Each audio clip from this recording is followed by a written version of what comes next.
Nora Evans was a bored housewife in a quiet neighborhood where nothing exciting ever happened, until the new boy next door started showing up at her porch every afternoon.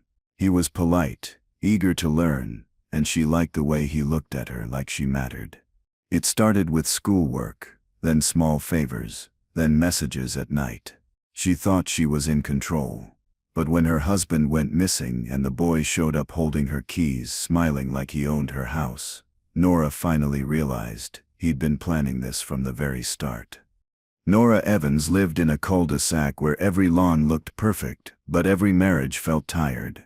Her husband Mark worked long hours at an accounting firm and rarely came home before midnight. Their conversations had turned into background noise, questions about bills, groceries, and nothing else. Nora filled her evenings with TV reruns, scrolling through her phone, pretending to laugh at things that didn't matter. She often stared through the window, watching other families eat dinner together. She told herself she wasn't lonely, just bored. But she knew deep down boredom had turned into something colder. The day the new neighbors moved in, Nora noticed right away. A woman and her teenage son unloading boxes from an old truck, filling the quiet with life. She offered to help, carrying over lemonade and paper cups like she was in one of those perfect suburban shows. The boy smiled shyly, thanked her, and introduced himself as Jake. His mother looked worn out but kind, grateful for the small gesture. Nora felt a spark of energy she hadn't felt in years, something to look forward to, even if she didn't admit it. A few days later, Nora saw Jake sitting on his porch alone with a stack of books. He waved and she waved back, then walked over. He said he was struggling with his English essays, and before she could think twice, she offered to help. They planned to meet the next afternoon. That night, Nora told Mark about it, but he barely looked up from his laptop. He muttered something about being careful, not even asking who the boy was.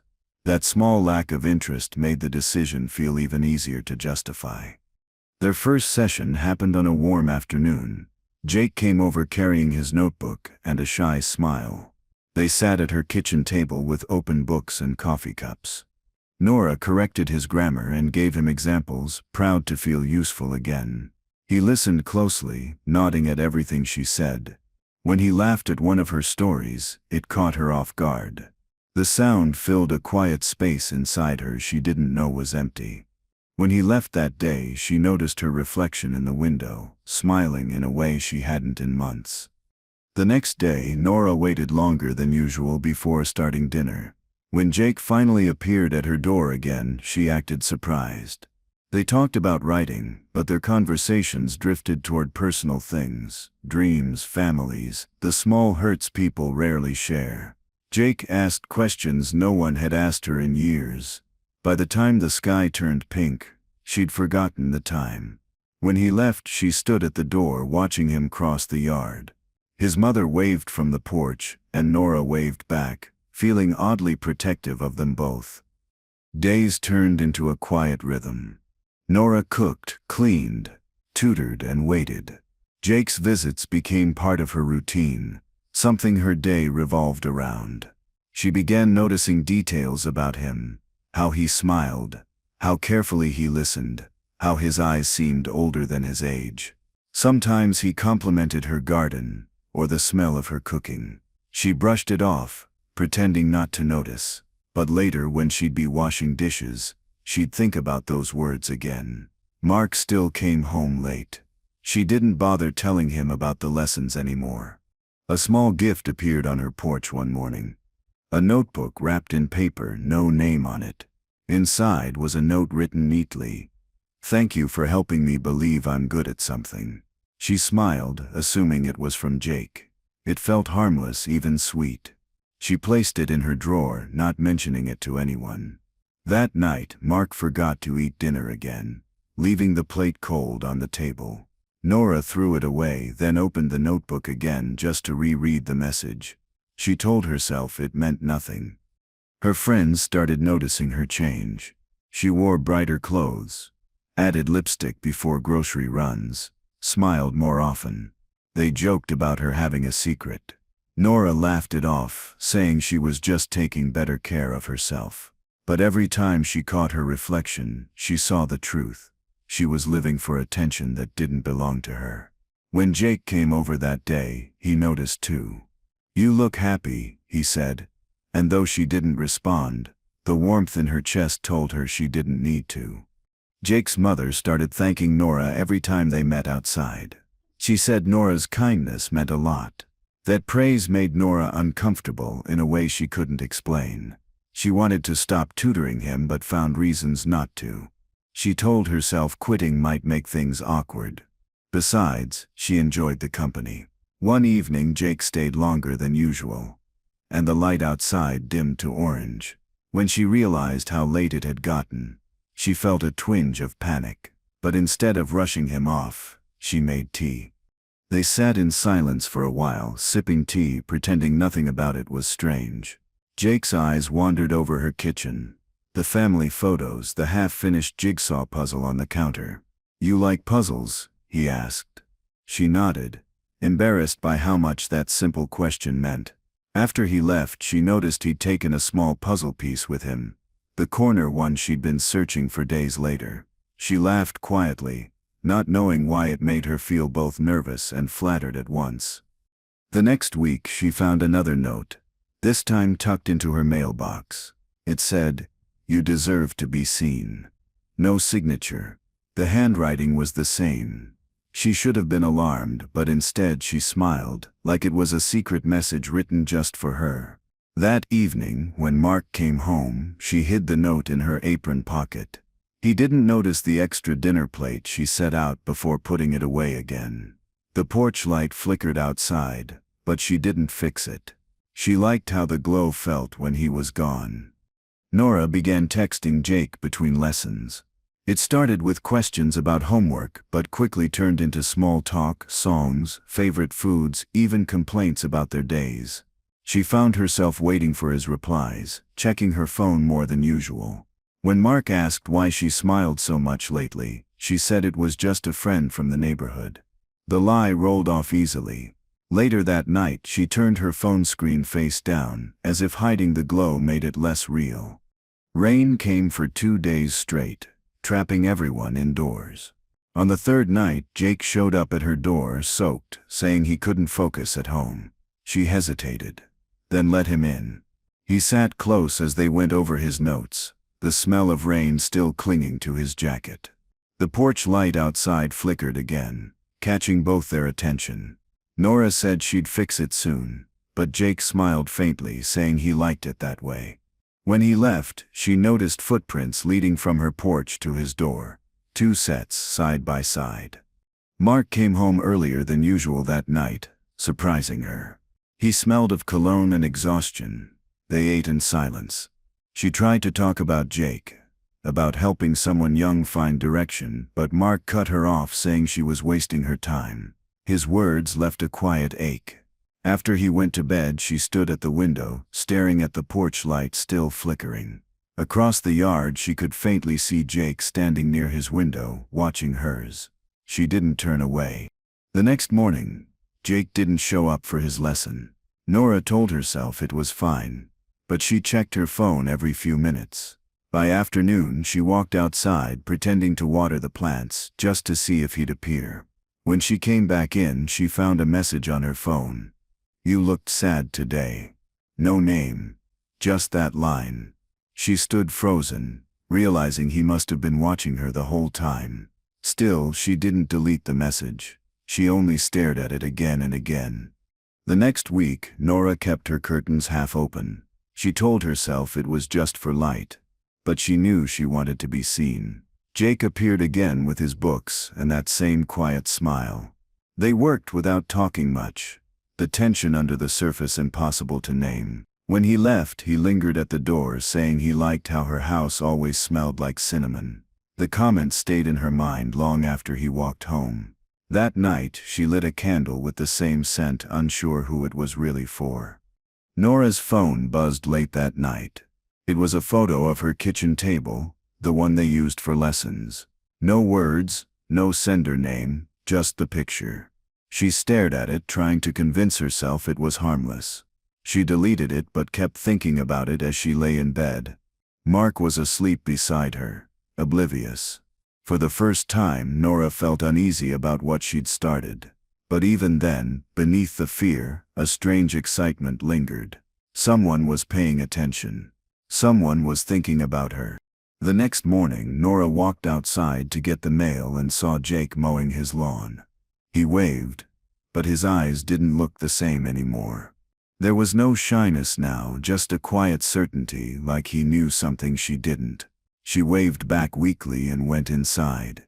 On her counter, the notebook he'd given her sat open to a blank page. Across the top, written in faint pencil, were the words, "You looked beautiful yesterday." She closed it quickly and shoved it into a drawer, her hands trembling. That afternoon, Jake came for another tutoring session. He acted normal, asking about grammar and essays, as if nothing strange had happened. Nora tried to match his tone, pretending not to notice how close he sat, how often his eyes met hers. When he left, he brushed his fingers across the table, where her hand rested. The touch was brief, almost accidental, but it burned in her thoughts. That night, she told herself she needed to stop this. Yet when she saw the porch light reflecting on his window, she didn't turn it off. A few days later, Mark mentioned he might have to travel for work again. Nora nodded, hiding her relief. The house would be quiet, empty. Hers again. That evening she baked a small cake for no reason, something to fill the time. When she set it on the counter, she thought of Jake. She almost texted him to stop by for leftovers, but decided against it. The next morning, the cake was gone. Only crumbs and a note remained. It was delicious. "Thank you." Her front door had been locked. Or so she thought. Nora checked every window, every door, convincing herself she must have forgotten to lock one. The idea that someone entered made her dizzy. But she said nothing, not even to Mark over the phone. She threw away the note and tried to forget. That afternoon, Jake appeared again, cheerful as ever. She wanted to confront him but couldn't find the right words. He thanked her for the surprise, and her stomach sank. He spoke like they shared a secret, like it was something intimate. She smiled tightly, pretending she didn't understand.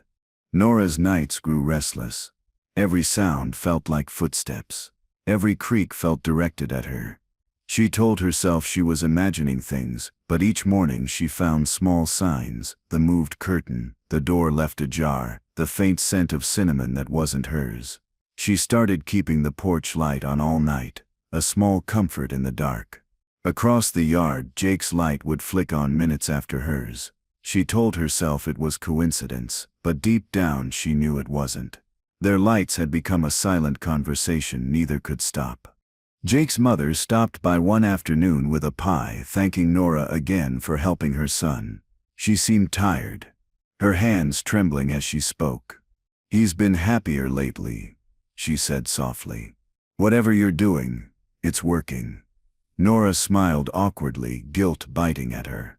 When the woman left, Nora noticed something. Scratches on her wrist, like fingernail marks. The image stayed in Nora's head for hours. She wanted to ask about it, but fear held her back.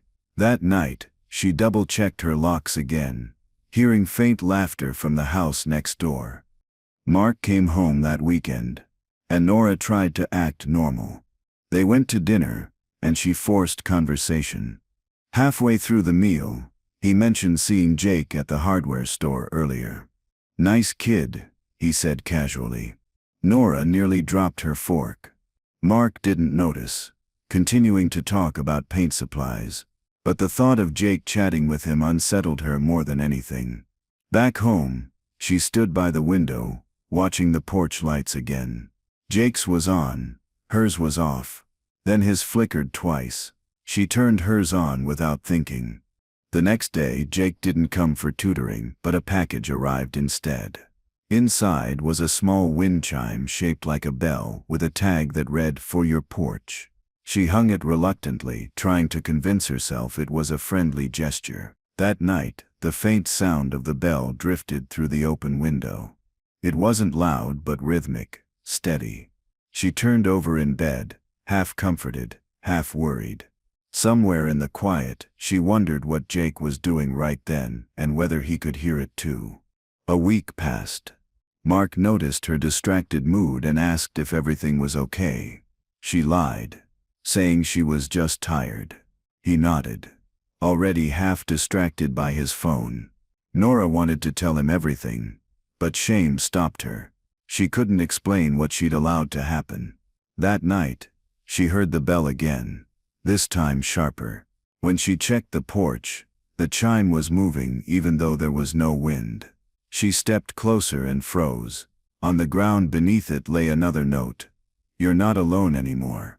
Nora started avoiding her kitchen window, afraid of what she might see. The light outside still flickered every night, sometimes staying on until sunrise. She began hearing the sound of the bell during the day too, faint but clear, as if it followed her. Mark planned another work trip, leaving her alone again. As his car drove away, a part of her felt relief, another part pure dread. That evening she caught movement through her curtain, a shadow crossing her yard. By the time she looked again, it was gone. She convinced herself to stop tutoring Jake for good. When he knocked that afternoon, she told him she was too busy. He looked disappointed but nodded. As he turned to leave, he said quietly, "You'll miss me." The words hung heavy in her chest. After he left, she locked every door and unplugged the porch light. But when night came, it turned on anyway. The glow poured into her living room, soft but steady. Nora sat on the couch staring at it, unable to move until morning. The following day, a small cake box appeared on her doorstep. She hadn't ordered anything. When she opened it, there was a single slice inside, along with a candle and a card that said, "Happy birthday." Her chest tightened. It was her birthday, but no one knew except Mark, and he was away. She looked toward Jake's house, the curtains drawn. She closed the box, threw it in the trash, and walked back inside. That night, the bell rang 3 times before the light turned on again. The next morning she found the cake box back on her table, clean and empty, as if it had never been thrown away.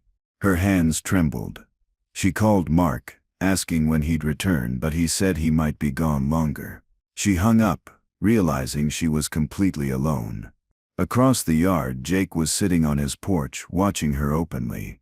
His mother was nowhere to be seen. Nora shut the blinds, trying to breathe steadily, but she could still feel his stare through the walls. Before we go deeper into what happens next, make sure you're following along and subscribed, because the next part changes everything for Nora. Nora started noticing more odd things. Her porch light flickered in strange patterns, sometimes staying off even when she flipped the switch. Her phone would light up at night with blank messages. When she finally unblocked Jake's number, she saw one new text waiting. "You looked scared today." She deleted it instantly. The bell outside chimed again, faintly, as if mocking her. She unplugged it, stuffed it into a drawer, but somehow heard it again that same night. Sleep felt impossible. Every sound in the house carried meaning now.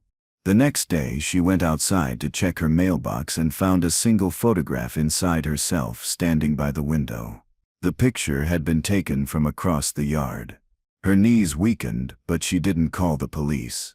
She told herself it might just be a prank, but as she shut the door she caught a reflection in the glass, Jake, standing at his window again, watching her. She stepped back quickly, pulling the blinds shut, her heartbeat echoing in her ears. This wasn't a crush anymore. It was something else entirely. She called Jake's mother that evening, trying to sound casual. The woman seemed distracted, almost anxious. When Nora mentioned her son, her tone changed, sharp and defensive. "He just gets attached," she said quietly. "He's lonely." Then she hung up before Nora could ask anything else. Nora sat at the table, staring at her phone, realizing this wasn't new behavior for Jake. She thought of the scratches she'd seen on the woman's wrist, and felt her stomach turn. Something inside that house wasn't right. Mark called that night. His tone was impatient, accusing her of ignoring his messages. She said she'd been busy, but he didn't buy it. They argued, and he ended the call abruptly. Nora stared at the silent phone, feeling trapped between two men, one distant, one dangerously close. That same night, she found muddy footprints on her kitchen floor. They led to the back door, which she'd locked hours earlier. Panic made her chest tighten. She slept with the lights on for the first time since she'd moved there. The next morning, Jake acted like nothing was wrong. He waved to her while taking out the trash, smiling that same polite smile. Nora forced herself to wave back, terrified that ignoring him might make things worse. She packed a small bag, planning to stay at her sister's house for a few days, but couldn't bring herself to leave. Something about abandoning her home felt like surrendering to him. Instead, she called a locksmith to change every lock in the house. By evening, the bell sound returned again. She searched for the source of the sound but found nothing. It seemed to come from inside the walls, faint but real. When she checked outside, Jake's porch light was on again, glowing steadily. Nora felt trapped in her own house, surrounded by signals she didn't understand. That night, she found her old journal open on the counter, even though she hadn't touched it in weeks. Across one page, written in new handwriting, was a single line. "I know your secrets too." Her vision blurred. She dropped the book and stepped back slowly. The police came after she called, but by the time they arrived, there was nothing to show them. The writing was gone, the locks unbroken. One officer suggested maybe she'd forgotten to close something. She nodded weakly, embarrassed. They left after checking the yard, saying it looked safe. Nora watched their car leave and then turned toward Jake's house. Through the blinds, she saw him standing still, head slightly tilted, smiling faintly. He raised his hand slowly in a small wave. She turned away, every part of her trembling. That evening, she sat by the window, staring at the glow from his house. The porch light between them felt like a bridge she couldn't destroy. She unplugged hers again, but a few minutes later it flicked back on. Nora whispered to herself, trying to steady her breath, but her mind kept circling back to that one question. How did he get inside before? The answer arrived in a rush of realization: the spare key. The one she'd hidden under the potted plant months ago. She ran outside and found it gone. Rain poured that night. Nora stayed up, every light on in the house, checking doors and windows repeatedly. Near midnight, she heard the faint sound of the bell again. Then another sound, a slow creak from upstairs. Her chest tightened. She grabbed her phone and called out for Mark, forgetting he wasn't there. The footsteps stopped. Minutes passed like hours. She sat on the floor near the hallway, waiting for something to move. When she finally stood, her reflection in the window startled her. It wasn't just hers anymore. A figure stood outside the glass. Jake, drenched from the rain, eyes wide, face calm. He held something small in his hand. Her spare key. Nora couldn't move. He pressed the key against the window like a message, then placed it on the porch railing before stepping back into the darkness. The porch light flickered, then stayed on. She locked every door again, her breath uneven. Through the glass, she could still see the faint glow from his house, steady and silent, as if nothing had happened. The following morning, Nora barely recognized her own reflection. Her eyes looked tired, her skin pale, her movements cautious. She thought about calling the police again, but stopped herself. What could she say? That the neighbor's son was watching her? That the lights and bells felt like threats? She made coffee, trying to reclaim normalcy. As she reached for the sugar jar, she froze. Inside was something small and metallic. Her missing spare key. She backed away slowly, the cup slipping from her hand and shattering across the floor. Nora couldn't understand how it got there. Every window was locked, every door sealed. She called Mark, but he didn't answer. His voicemail felt colder than silence. She thought about driving away, but fear kept her inside. Instead, she grabbed her phone and wrote herself a note. "This is not my fault. It was a reminder she might need later, in case things got worse. Outside, Jake's house was quiet, curtains drawn tight. But even without seeing him, Nora felt his presence pressing against her world like an invisible hand. Later that evening, she decided to distract herself by cleaning. It helped until she opened the trash can and found the empty cake box again, clean, folded, and placed neatly on top. Her knees weakened. She backed away, whispering to herself that it couldn't be real. But it was. The handwriting on the side had changed. Now it said, "You shouldn't have thrown it away." She dropped the lid and ran upstairs, locking her bedroom door. The sound of the bell outside began again, steady, almost like breathing. When Nora finally fell asleep, she dreamed she was trapped inside her own house, watching herself move from room to room. Every time she tried to open a door, it led her back to the kitchen, where the porch light blinked endlessly. She woke up drenched in sweat, gasping, unsure where dream ended and reality began. Morning light filtered through the blinds. On the table beside her bed was a small folded paper. Inside, written neatly, was the phrase, "You looked peaceful." She couldn't remember leaving it there. Mark called that afternoon. His tone sharp. He said someone from the neighborhood mentioned a boy visiting while he was gone. Nora's throat tightened. She denied it, but her voice shook enough for him to notice. He said they'd talk when he came home. When the call ended, she stared at the phone, realizing Jake must have spoken to someone, maybe even Mark. Fear mixed with humiliation. Across the street, Jake sat on his porch, phone in hand, smiling faintly. He waved once before disappearing inside. The police car returned to the neighborhood that evening. Nora watched from behind the curtain as officers knocked on Jake's door. His mother answered, her hands trembling. The conversation lasted only minutes before they left. Jake came out afterward, calm, holding a bag of trash like nothing had happened. He looked directly at Nora's house before dropping it into the bin. That night she heard footsteps again. Light, deliberate, moving around her porch. She sat in darkness, gripping a kitchen knife she didn't remember taking from the drawer. Morning brought no relief.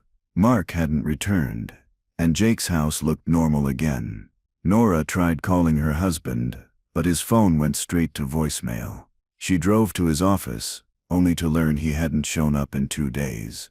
Panic took over. She reported him missing, her voice shaking as she described their last conversation. The officer nodded sympathetically, writing notes. When she left the station, Jake's mother's car was parked nearby. The woman stared at her through the windshield, expression unreadable, before driving off without a word. Nora came home to find her back door unlocked again. Nothing seemed stolen, but small items had been moved. The salt shaker, a framed photo, her slippers placed neatly by the couch. She wanted to scream, but the fear choked her silent. That evening she unplugged every lamp and sat in the dark, hoping he'd lose interest if the house looked empty. Hours passed quietly until the bell chimed again. This time it was louder, closer, echoing through the walls as if someone was ringing it from inside. She searched frantically, flashlight in hand. Each room looked normal until she reached the basement door. The faint chime echoed again from below. She gripped the handle, hesitated, then pulled it open. The smell of dust and damp wood filled the air. She stepped down slowly, each creak of the stairs echoing her heartbeat. At the bottom, nothing but shadows and silence. Then, as her light passed over the wall, she saw it, her wedding photo pinned there, defaced, her face scratched out with deep cuts. She dropped the flashlight and ran upstairs. Shaking, she locked herself in her bedroom. Her phone buzzed. A new message. It was from Jake. "You don't need to be scared anymore." Her vision blurred. She threw the phone onto the bed, pacing the room, trying to think. She couldn't tell if it was a threat or comfort. Either way, it was control. The bell rang once more outside, followed by the soft hum of her porch light flickering on. She sat down on the floor, hugging her knees, waiting for sunrise that felt impossibly far away. When morning finally came, she packed a bag. She was ready to leave. But as she stepped outside, something caught her eye. The mailbox flag was up. Inside were printed photos, all of her and Mark together at different times. But the last photo was new. It showed her sitting alone at the table, the spot across from her empty. In the background, faint but visible, Jake's silhouette stood at the window. She dropped the stack, running inside. For the first time she realized she might not survive this alone. She called Jake's mother again, desperate for answers. The woman's voice cracked as she spoke. "He doesn't mean to hurt anyone," she said. "He just repeats things from before." Nora didn't understand, so she pressed further. The woman whispered that Jake's father had disappeared years ago and people said she killed him in self-defense.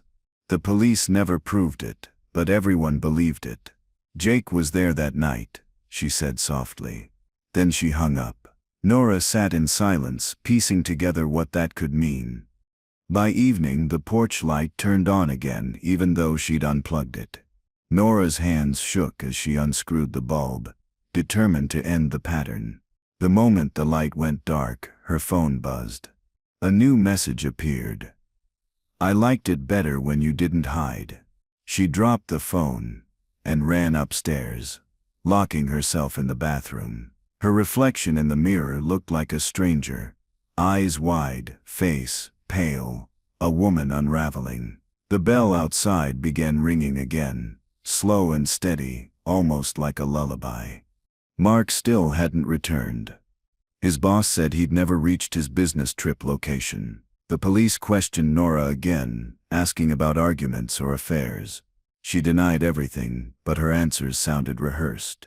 They left politely, but their glances said they didn't believe her. When she closed the door, she saw Jake watching from across the yard, his face calm, expression unreadable. He raised a hand slowly and mouthed something she couldn't hear. She stepped back, shutting the curtain. It felt like the walls were closing in. That night, the rain returned, pounding against the windows. Nora sat at the kitchen table, staring at her reflection in the glass. Every flash of lightning illuminated her empty living room, and then for one brief moment, a second reflection appeared behind her. She turned quickly, but no one was there. She told herself she was tired, imagining things. Then the bell chimed again, this time from the backyard. She walked toward it, hand trembling, flashlight shaking. There, tied to the porch rail, hung a ribbon, the same red thread Jake had once used on his gifts. The next morning, police tape surrounded the field behind her house. A jogger had found a burned car near the river. Mark's, his wallet and phone were missing. The officer didn't say more, but the pity in his eyes said enough. Nora couldn't stand. She leaned against the wall, her body numb. When she got home, Jake's house was eerily silent. His mother's car was gone. The porch lights between their homes flickered at the same time, pulsing like two hearts beating in sync. Nora turned hers off. Jake stayed on. She tried to pack again, but exhaustion pinned her down. Every corner of the house felt tainted. Every photo, every room, every memory. When night came, she heard something new. Soft humming outside her window. It was Jake's voice, calm and steady, singing a song she didn't recognize. Her phone lit up on the table with a new message. "He can't hurt you now." She covered her ears and sat on the floor, rocking back and forth until morning light bled through the blinds. Sleep never came. The next afternoon she went outside to confront him. Jake stood in his yard, watering plants like everything was normal. When she asked about Mark, his smile didn't change.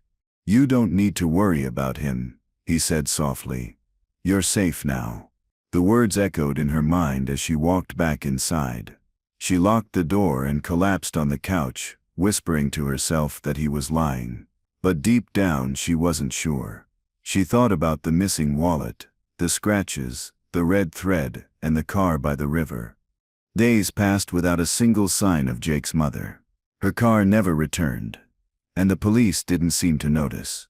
Nora tried to convince herself they'd both left town, but every night she saw movement through his window, shadows pacing, light flickering. The bell on her porch rang again, though she had removed it days ago. When she opened the door, the bell was back in its place, tied neatly with that same red thread. Beneath it, a small note, "Now we're even." The neighborhood felt different now. People avoided eye contact, whispering behind closed curtains. Nora barely left the house. She spent her days cleaning rooms that no longer felt like hers. The smell of cinnamon lingered everywhere, even when she stopped lighting candles. The police visited again, asking if she had any idea where Mark might have gone. She said no, her voice mechanical. When they left, she stared at the porch, seeing the faint glow from Jake's light again. Her own porch bulb stayed dark, yet she couldn't escape its reflection. A week later, Nora woke to the sound of tapping on her window. She froze in bed, holding her breath. The tapping came again, deliberate, rhythmic. 3 times, then silence. When she looked outside, no one was there. Only her reflection stared back. But when she turned, she noticed something new, muddy footprints on her floor, leading from the back door to her bedroom. Her chest tightened. She stepped carefully, following them until they stopped near her dresser. Resting on top was her wedding ring, cleaned and shining. She didn't remember taking it off. She hadn't worn it in weeks. But now it sat neatly in the center of a small folded note. "You're free." Nora crumpled the paper, her hands trembling. It felt like both a promise and a threat. She thought about calling the police again, but what could she say? Instead, she sat down on the edge of her bed and stared at the floor until the morning turned into afternoon. Outside, Jake mowed the lawn, humming softly like nothing in the world was wrong. That night, the bell didn't ring. The light stayed off. For a few hours, peace felt possible. Nora fell asleep on the couch, but woke up to the faint sound of a door creaking. She held her breath, listening. Footsteps crossed the kitchen, slow and confident. She reached for her phone, but the battery was dead. The footsteps stopped right behind her. She turned her head slightly and saw a shadow pass across the hallway. A quiet voice spoke, calm and familiar, though she couldn't see the face. "I told you, you're safe now." Nora bolted up, but the room was empty. The front door was open, swinging lightly. She locked it, shaking. Minutes later, a soft knock came from outside. She didn't move. The knock came again, slower this time. Then silence. She peeked through the peephole. Nothing but her own porch, glistening from rain. When she finally stepped outside, she saw it.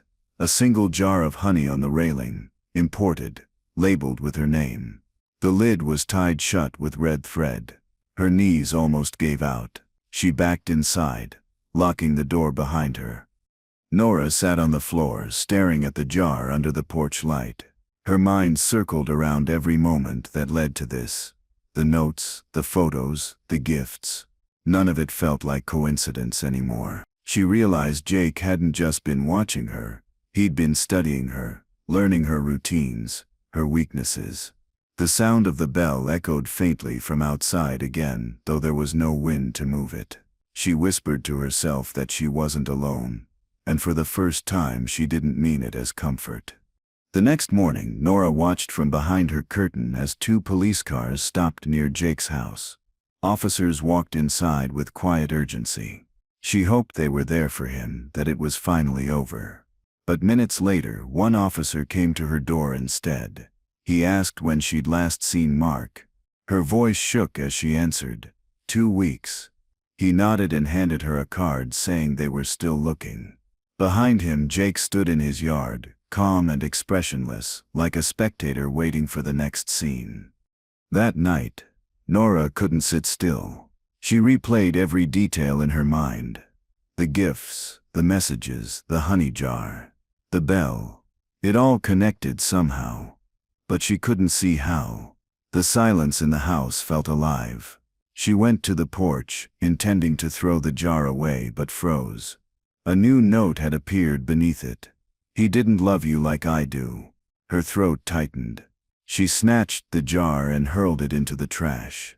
The glass shattered, but even from inside, she could still smell the faint sweetness of honey. When the sun rose, she found herself pacing the living room floor.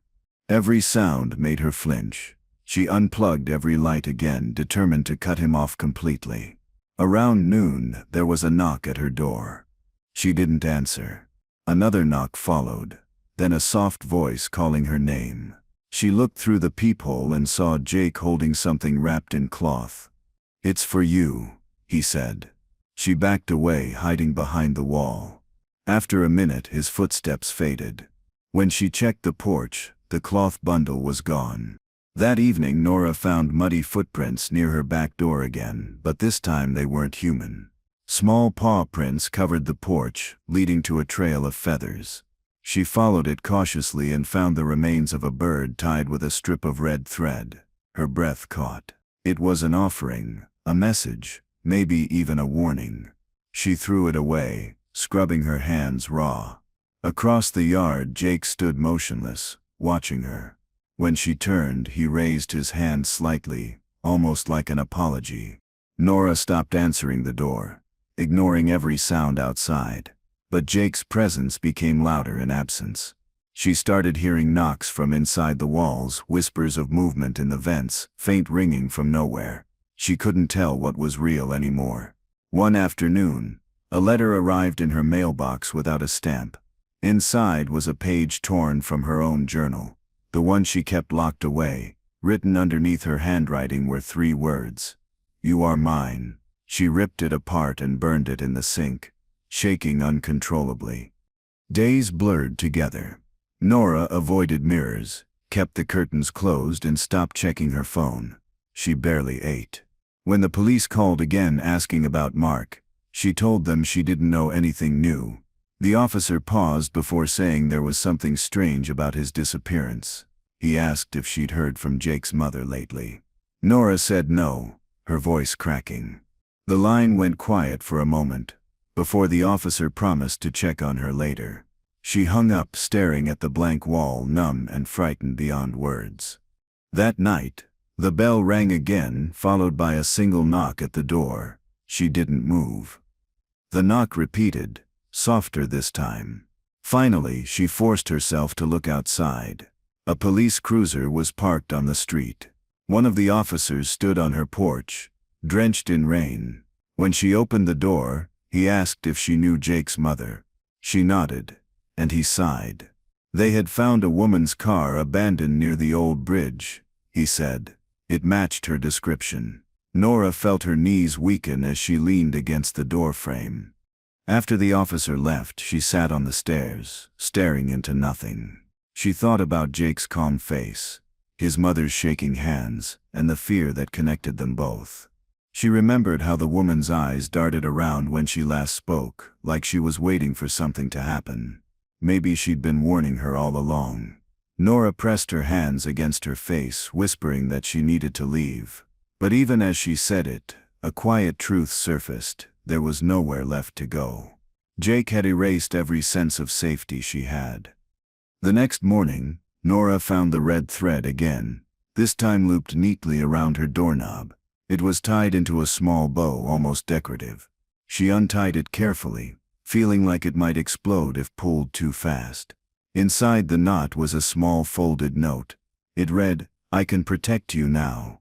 The handwriting was the same as always, tidy, practiced, disturbingly calm. She threw it into the sink, turned on the tap, and watched the ink bleed away. But the thread, even soaked, refused to sink.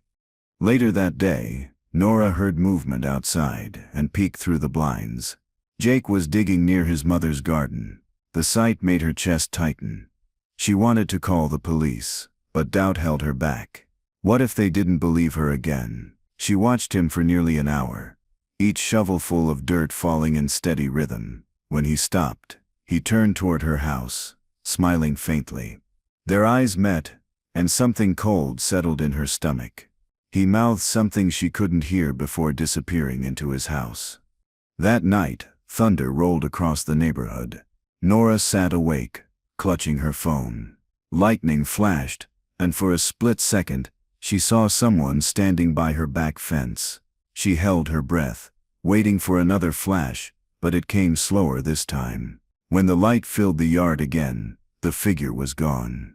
Instead, a single object lay on the grass, a silver ring. She recognized it immediately. It was Mark's. She didn't remember walking outside, only standing there moments later, holding it in her palm as rain poured down her face. The next day, police tape stretched around the riverbank. Nora watched from her car, her hands gripping the steering wheel. She couldn't hear what the officers were saying, but she saw their expressions grim, focused. Her phone buzzed with an unknown number. When she answered, no one spoke. Only the faint sound of the bell played through the speaker. She hung up immediately, tears filling her eyes. That night she didn't go home. She drove aimlessly, ending up at a motel 2 towns away, her mind spinning in circles she couldn't escape. She stayed in that motel for 2 nights, barely eating, barely sleeping. The third morning, she woke to find a small box outside her door. No address, no label. Her body froze as she opened it. Inside was the same red thread, coiled neatly, and beneath it a printed photo. Her sleeping in the motel bed. Her vision blurred. She packed her bag within minutes and drove back home, heart pounding the whole way. The neighborhood looked quiet, almost peaceful, like nothing had ever happened. But peace felt like a lie now. When Nora pulled into her driveway, Jake's porch light turned on immediately, as if sensing her return. The bell rang once, faint but clear. She sat in the car for a long time, staring at that glow. Finally she went inside, locked the door and sat by the window. Her phone buzzed again, another message from Jake. "I missed you," it read. She deleted it, turned off the phone, and whispered to herself that she was done being scared. But her hands trembled as she said it, betraying every word. That night, she decided to set up a camera. She wanted proof, something to show the police. She placed it near the living room window, aimed toward the porch. Hours passed quietly. Around 3 a.m., the porch light flicked on. The bell chimed once, then again. On the screen, Jake appeared, walking up slowly, barefoot, calm. He looked directly into the lens, smiled faintly, and waved. Then he reached up, pressed his hand against the glass, and whispered something too soft to hear. The screen went dark. The power cut out completely. Nora sat in total darkness, clutching her knees. The hum of the refrigerator stopped. The clock frozen mid-tick. She grabbed a flashlight and walked toward the fuse box, her breath shallow. When she opened it, the wires were cut cleanly. She stepped back, bumping into something solid. The flashlight beam swung upward, catching her reflection in the kitchen window, and another figure standing behind her outside, motionless. She froze. The light flickered once before dying. Then the bell rang again, slow and deliberate, echoing through the walls like a heartbeat. Morning brought power back, but Nora's camera was gone. Only the tripod remained, tipped over on the floor. She checked the footage on her phone backup, but it stopped exactly when Jake appeared. The rest was static. Desperation took over. She drove straight to the police station, demanding to speak to the officer handling her case. He wasn't there. Another officer offered to take a statement, but her story sounded unhinged even to her own ears. When she returned home, a fresh jar of honey sat on her porch, untouched by rain. Nora left the jar there for hours, refusing to touch it. When the sun went down, she noticed something new. Tiny smudges of dirt on the porch steps, leading from the jar to her door. She whispered to herself, not to open it, but curiosity broke through fear. Inside, beneath the lid, was a folded piece of paper. It said, "He's gone because I love you enough to fix it." Her hands shook as she dropped it, the jar rolling across the porch and shattering on the concrete below. She called the police again, insisting they search Jake's property. They agreed reluctantly, citing new evidence about his mother's disappearance. That night she watched from her window as 2 cars pulled into his driveway. The officers knocked, waited, then entered. She held her breath, watching lights move inside his house. Minutes turned into hours. When they finally came out, they were carrying boxes, one of them shaking his head. Jake wasn't home. The officers left just before dawn. Across the street, Jake's porch light turned on by itself. Nora realized then that he had been one step ahead the entire time. Every call, every message, every sign had been leading her into panic while he stayed calm, deliberate. She sat in her dark living room, clutching her phone, waiting for his next move. When it came, it was simple. A text saying, "I took care of everything." She dropped the phone and backed away, her knees hitting the couch. She didn't want to know what everything meant. She just wanted it to stop. Morning arrived, gray and silent. The police came back to question her again. They found nothing at Jake's house except empty rooms and boxes of old photos, every one of them of Nora.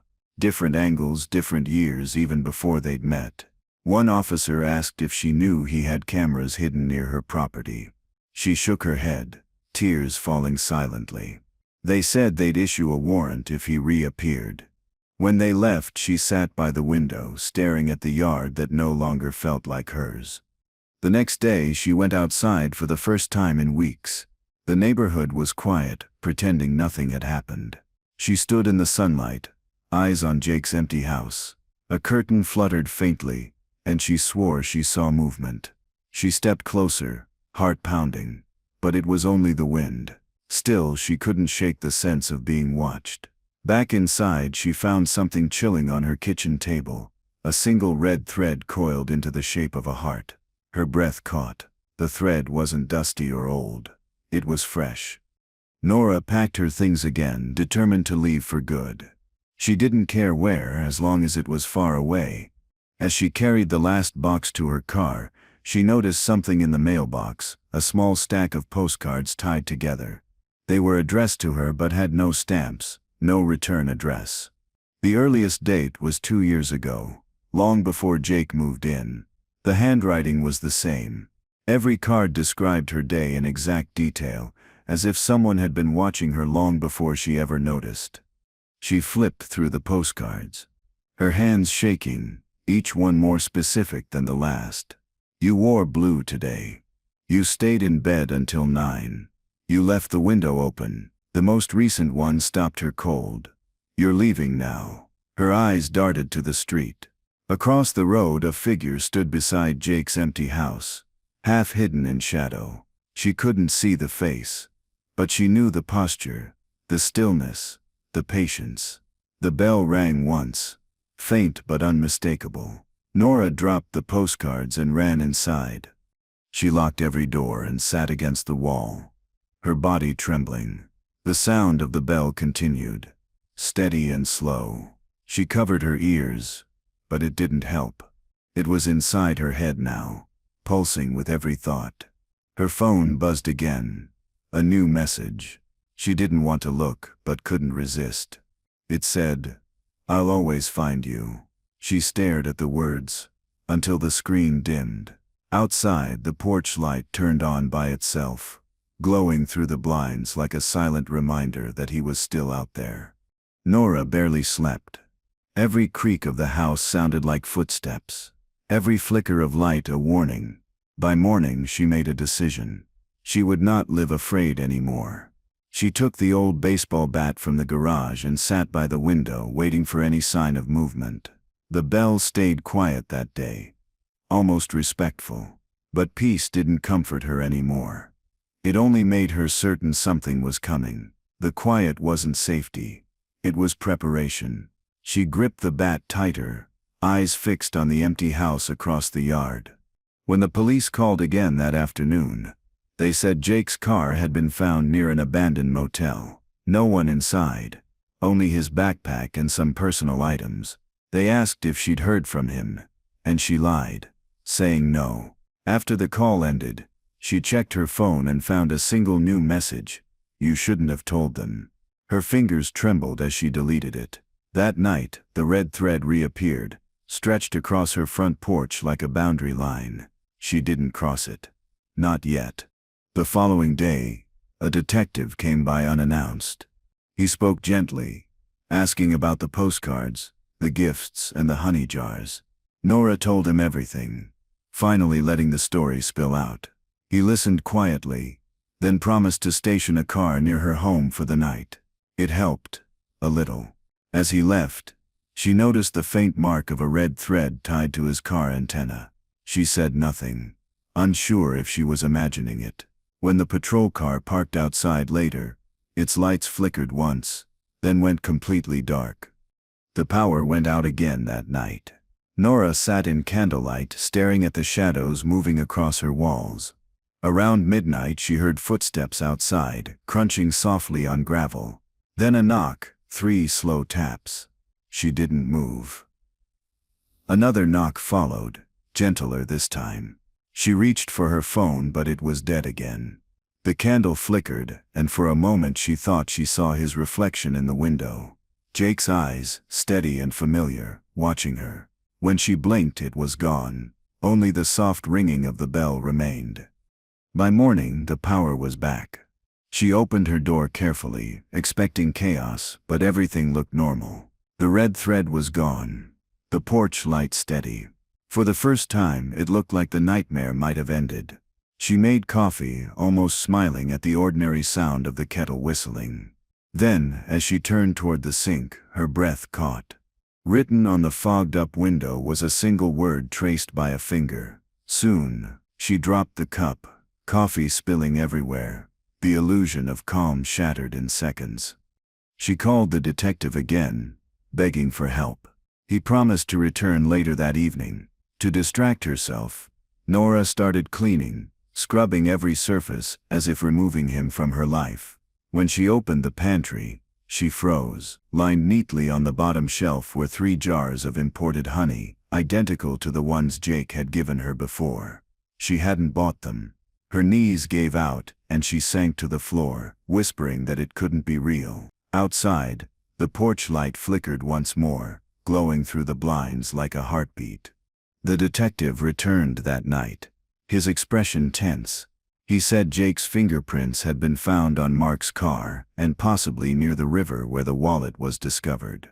They were officially calling him a suspect now. Relief and horror collided inside her. He promised they were close to finding him.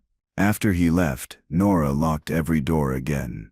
But when she checked her phone before bed, she saw a new message waiting, a picture of her sitting with the detective taken through her window that same night. She barely slept. At sunrise, she heard voices outside and looked out the window. Police cars filled the street again. An officer approached her door, telling her they'd found something behind Jake's house. She followed him, her legs weak. In the backyard, a patch of soil looked freshly turned. They started digging. Moments later, the officer stopped, whispering something to his partner. They asked her to step back. In the dirt, half buried, was a woman's shoe. Jake's mother's. Nearby, wrapped in cloth, were photographs, all of them of Nora. The discovery led to a search of both properties.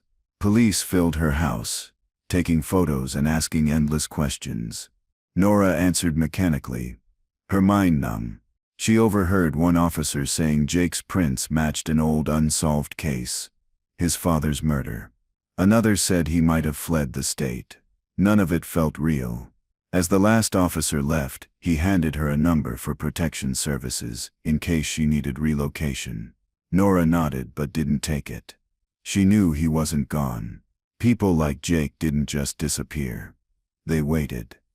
That evening she sat in the dark living room, staring at the empty couch. A sudden noise broke the stillness, the faint creak of the back door. She held her breath, waiting. The door opened slightly, then stopped. The air felt different, thick with quiet intent. She stepped closer, bat in hand. A soft hum drifted in, the same melody Jake used to whistle during lessons. Her hand tightened around the handle. She swung the door open, ready to strike, but no one was there. Only a small folded note on the floor. The note read, "You don't have to be scared anymore." She tore it apart, her hands shaking. When she turned around, she froze. On the wall opposite the door, above the couch, hung a photo that hadn't been there before. It was her wedding picture. But Mark's face was gone, cut out cleanly. She screamed, ripping it down. Her mind spiraled with questions she couldn't answer. How had he gotten inside again? How long had he been here? She dropped the photo, her heart pounding as she whispered, "This ends tonight." Nora packed a small bag, cash, keys, phone, and one kitchen knife she'd sharpened herself. She didn't plan to run anymore. She wanted to end this. She sat by the window, waiting for the porch light to turn on, knowing it always did when he was close. Hours passed. Finally, just after midnight, it flickered to life. The bell rang once. Then again. She stood, her body trembling but resolved. Whatever waited outside, she'd face it. She opened the door slowly, the knife hidden behind her back. Jake stood at the bottom of her porch steps, barefoot, soaked from rain, his expression eerily calm.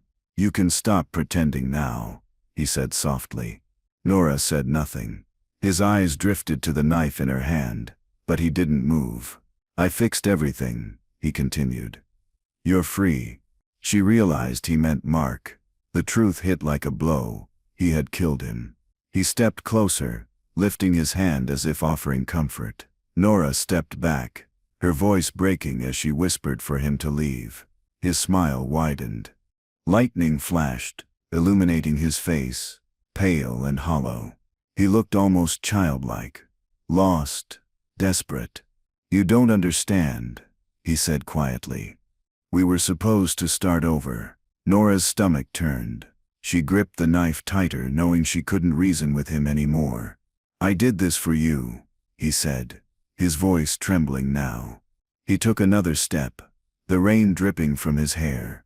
She raised the knife between them, her breath sharp. "Please go," she whispered, tears mixing with rain.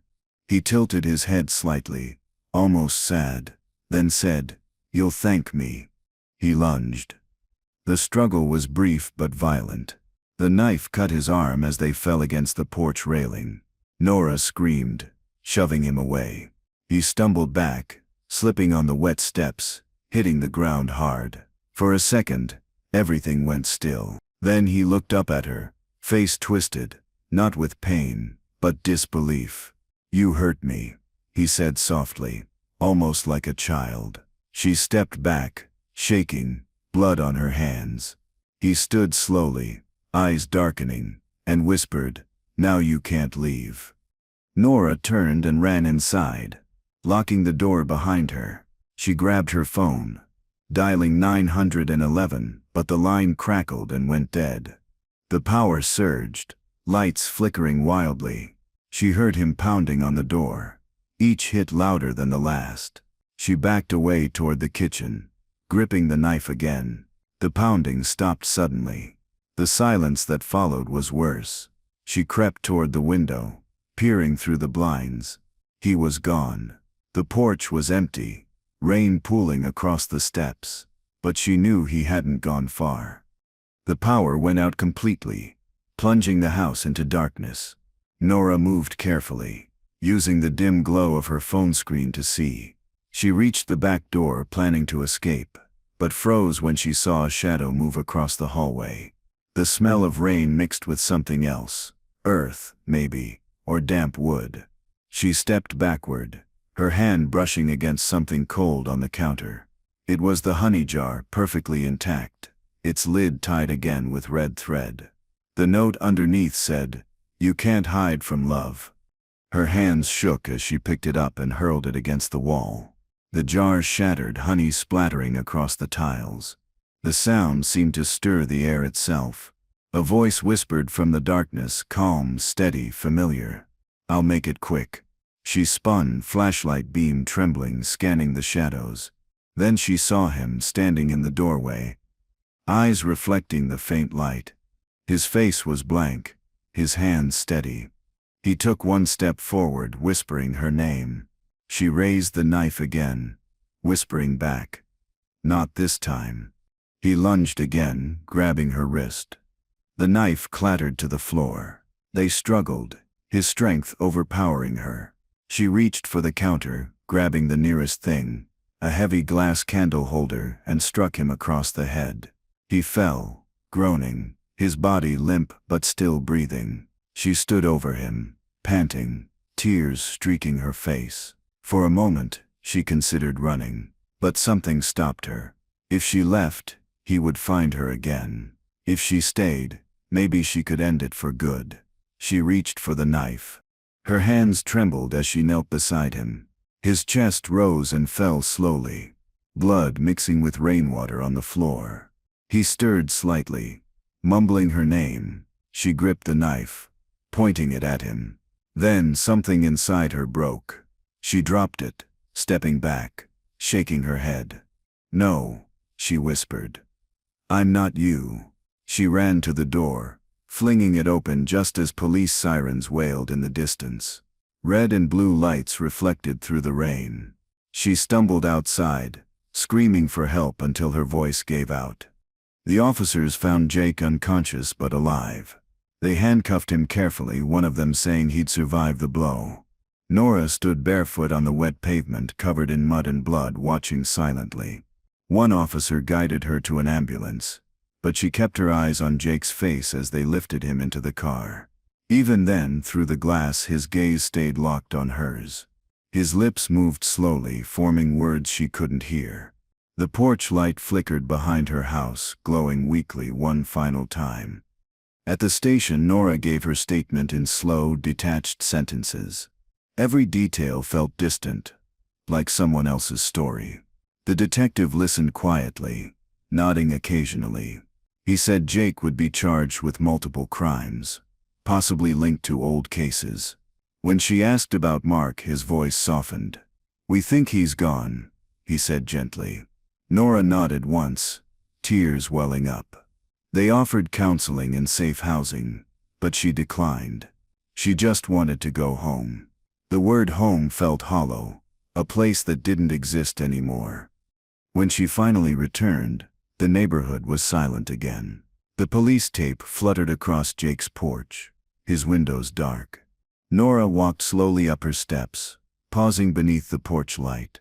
It flickered once, then stayed steady. Inside, the house smelled faintly of cinnamon. The kitchen floor was clean, the honey gone. She stood in the living room, breathing deeply, trying to convince herself it was over. But peace felt fragile, like glass that could shatter with one wrong move. She turned off the light and sat quietly in the dark. Weeks passed. The story spread through town about the boy next door, the missing husband, the strange obsession. Nora avoided the news, but neighbors whispered anyway. Some pitied her, others feared her. She spent most of her time in the garden, trying to rebuild something that felt normal. One afternoon, she found a tiny red thread buried in the soil near her flowers. She froze, staring at it for a long time before pulling it free. The earth beneath her fingers felt damp, alive, almost watching. She pocketed the thread without thinking. That night, she sat on the porch with a cup of tea, watching the quiet street. The air smelled of rain again, soft and clean. She placed the red thread on the table beside her, twisting it between her fingers. A faint chime rang from somewhere down the street, too far to pinpoint but close enough to recognize. Her heart skipped. She looked toward the sound, but the street was empty. Still, the bell rang again, and the porch light flickered once, just once, before going dark completely. Nora woke the next morning to sunlight filling her kitchen. For the first time in months, there was no bell, no flickering lights, no messages, just quiet. She made coffee and stood at the window watching the street. Jake's house remained sealed, its windows covered, its yard overgrown. She tried to tell herself it was done, but her reflection in the glass looked older, different, like she'd left part of herself in that nightmare. When she turned away, she noticed something new, a single jar of honey sitting on her counter. Her hands trembled as she picked it up.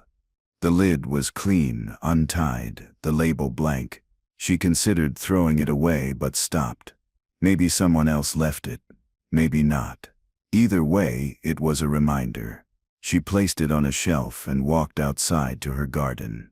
The morning air was cool and calm, but peace still felt borrowed. She sat on the porch step, closing her eyes for a moment. The silence felt heavy, but not threatening, just waiting, like the world was deciding what came next for her. Over the following weeks, Nora tried rebuilding her life piece by piece. She replaced broken locks, painted walls, and gave away the furniture that reminded her of Mark. Every night, she left the porch light on, not out of fear but to reclaim it. It had once meant danger, now it meant survival. Neighbors occasionally dropped by, offering casseroles and sympathy. She smiled politely, but none of them truly understood. How could they? The boy next door wasn't just gone. He had written himself into every corner of her mind. Therapy helped a little. Her counselor said trauma was like a ghost. It stayed until you stopped giving it attention. Nora nodded, though she wasn't sure she agreed. Some ghosts didn't need attention. They needed acknowledgement. She started writing again, journaling everything she remembered. The honey, the thread, the sound of the bell. Putting it into words made it real, and somehow that made it smaller. At night she read those pages aloud quietly, not for comfort, but to make sure she still owned her story, not the other way around. One evening she received a letter with no return address. It wasn't threatening, just a typed page that read, "He's not in custody anymore." Her stomach tightened.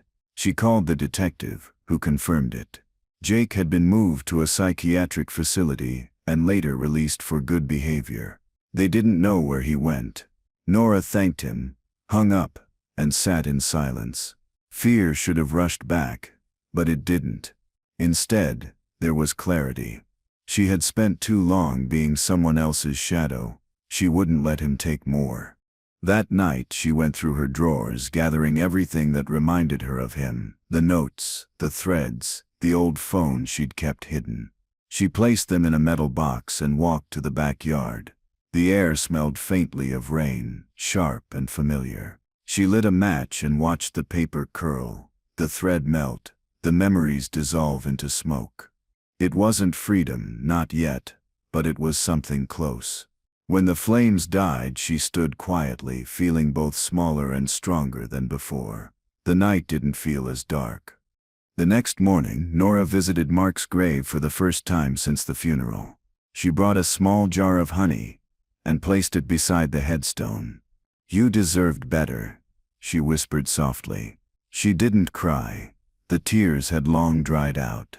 Instead, she traced her fingers over his name, feeling the weight of what had been lost, not just him, but herself in that life.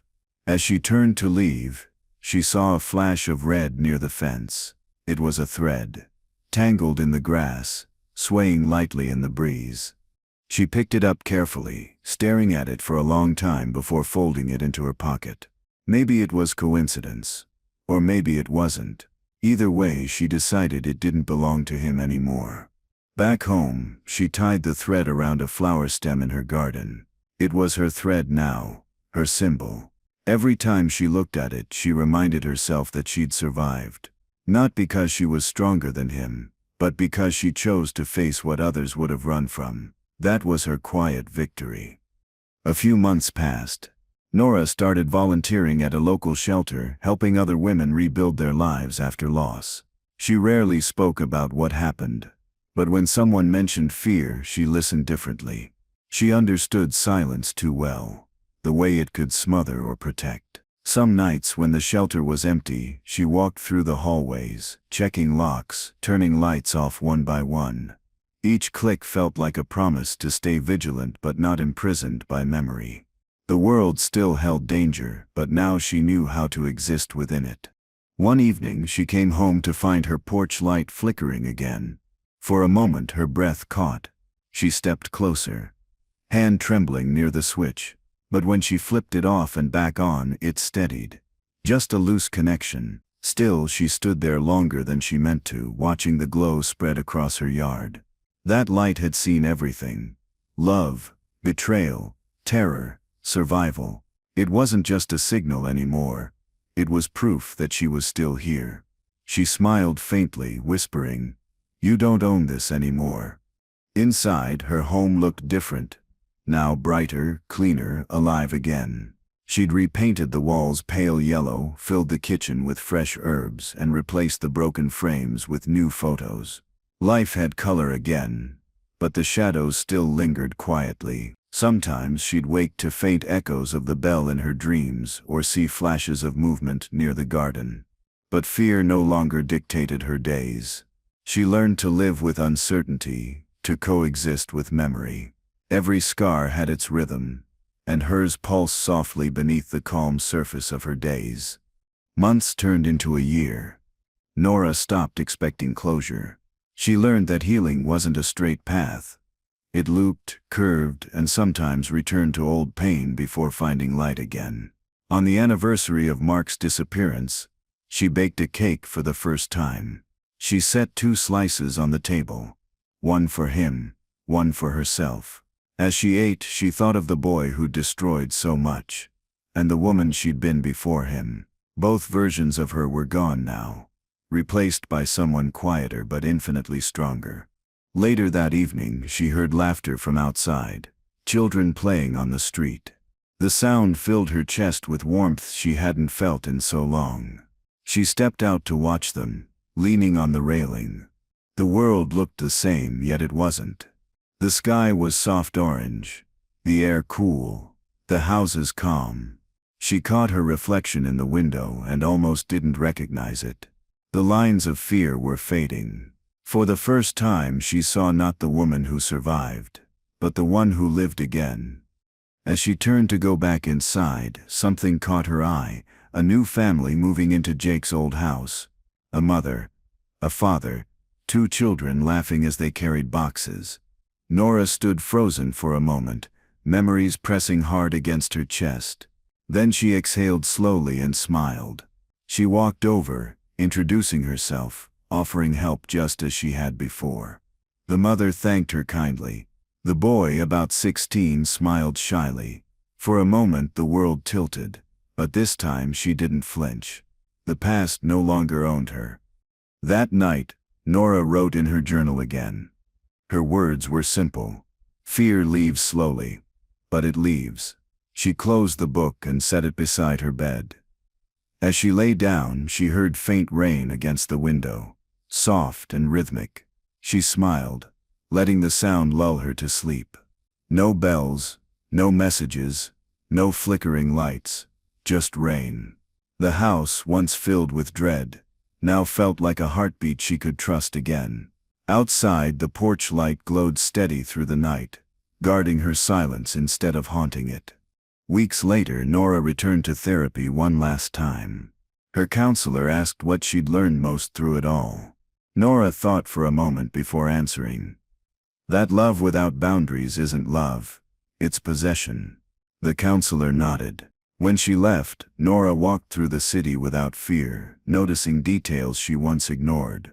The warmth of sunlight on glass, the smell of coffee from a nearby cafe, strangers laughing. The world hadn't changed, but she had. She was no longer waiting for the next shadow. She was walking toward the light again. That night, she hosted dinner for the new neighbors. Laughter filled her home again, loud and real. The mother brought dessert, and Nora smiled at the gesture, remembering the first time she'd accepted a gift from someone next door. This one felt different. There was no hidden meaning, no control, just kindness. As they left, the young boy thanked her, saying the house already felt safe.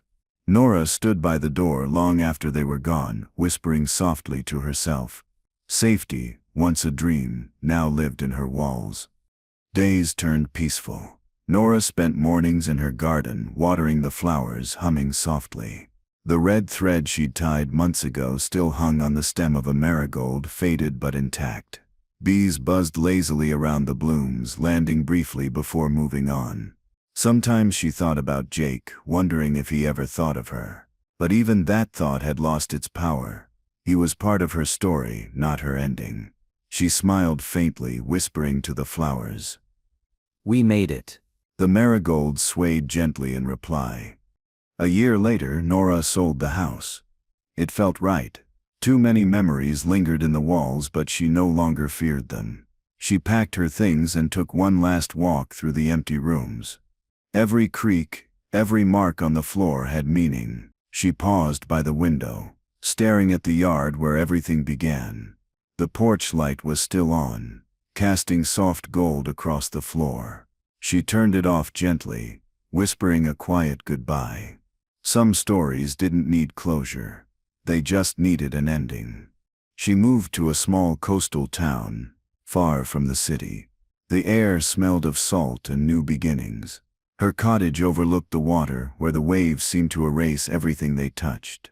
She opened her windows often, letting the wind in. The world felt open again, alive and unpredictable.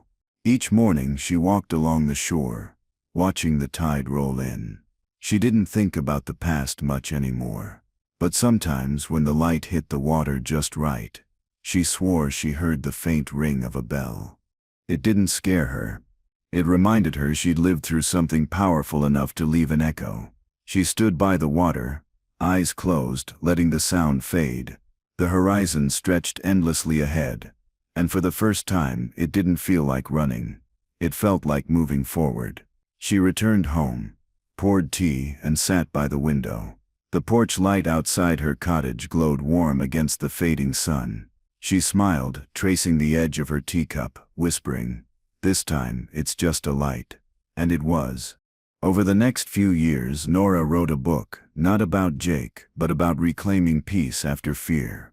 It wasn't meant to be published, just a way to remember strength without reopening wounds. She filled it with small truths: the danger of loneliness, the cost of silence, the beauty of boundaries. Writing became her new therapy.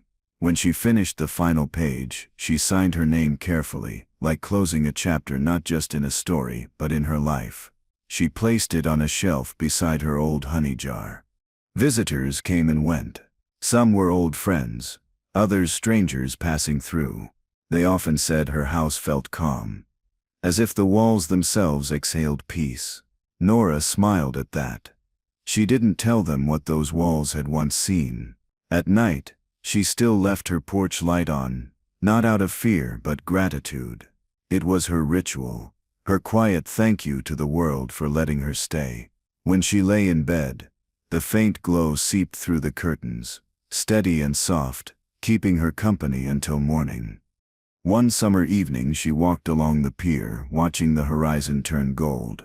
A fisherman nearby rang a small bell to signal the end of the day's catch. The sound drifted across the water, gentle and clear. Nora closed her eyes, listening. It no longer carried weight or warning. It was just a sound, a reminder of everything she'd survived and everything she still had ahead. She smiled, breathing deeply, the sea air filling her lungs with something that felt like freedom. She whispered, "I'm finally home." That night she sat on her porch, overlooking the ocean, a candle flickering beside her. The air was quiet, the world still. She reached into her pocket and pulled out a tiny piece of the faded red thread she'd kept all this time. She tied it around the candle, not as a mark of fear but as a promise to remember, but never return. The flame glowed steady, unshaken by the wind. In the distance the faint ring of a bell echoed one last time, then vanished into the waves.